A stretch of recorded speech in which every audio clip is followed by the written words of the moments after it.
Welcome viewer, I am Murugan S. This video tutorial describes, create snipping tool desktop shortcut in Windows 11 easily.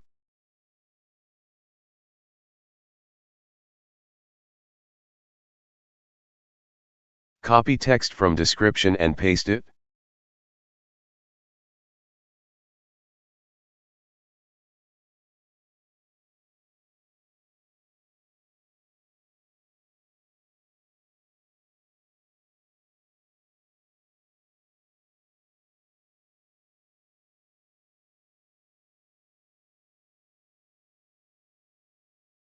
Open Properties.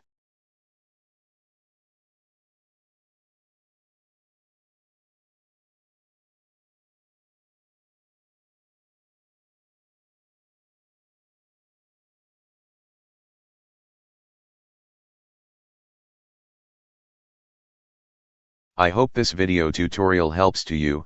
Please like, share and don't forget to subscribe my channel. Thank you very much. See you next video.